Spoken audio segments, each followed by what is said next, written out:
জুলাই বিপ্লবের সাথে যারা মূল স্টেক হোল্ডার তারাও সম্ভবত এই বিপ্লবের চেতনার সাথে বেইমানি করেছে। যারা ক্ষমতায় ছিল, উপদেষ্টা ছিল, তাদের নামে যে পরিমাণ অভিযোগ আমরা পাচ্ছি বা শুনতে পাচ্ছি, এটা কিন্তু ধারণারও বাইরে।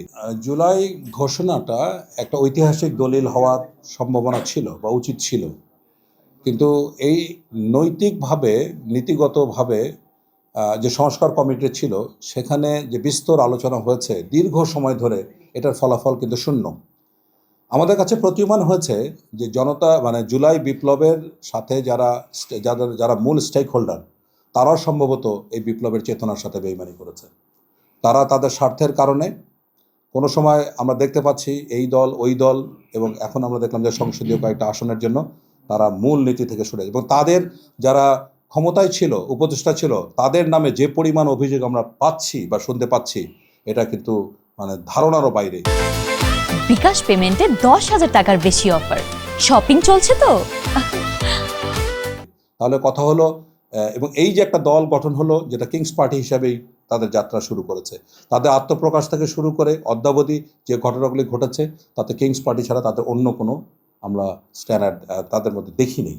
তো কিংস পার্টির সকল সুযোগ সুবিধা দেখুন, আমরা প্রায় সমসাময়িক সময় আমাদের দুইটা দলের জন্ম, একটা দলের প্রতিনিধি নিউ ইয়র্কে চলে যায় আর আমরা নিউ মার্কেট পার হতে পারি না। সো এটাই হলো বৈষম্য।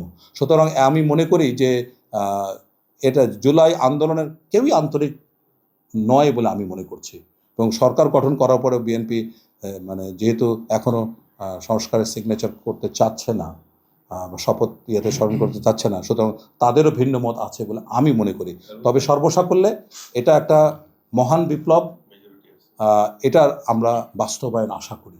তো সরকারের প্রতি আমাদের আহ্বান থাকবে জুলাই বিপ্লবের চেতনাটাকে যেন বাস্তবায়ন করে। কে ক্ষমতা আসলো সেটা বড় কথা না, আমরা চিন্তা করছি কোন প্রক্রিয়ায় ক্ষমতা আসলো। এই প্রক্রিয়াটা অস্বচ্ছ, এই প্রক্রিয়াটা অন্যায্য, এই প্রক্রিয়াটা সঠিক নয়, এবং সঠিক নয় বলে আবার 5-10 বছর পরে আবার একটা আন্দোলন এবং অভ্যুত্থান হবে। আমরা এটাকেই আমরা চাচ্ছি যেন আমাদের কাছে না আসে।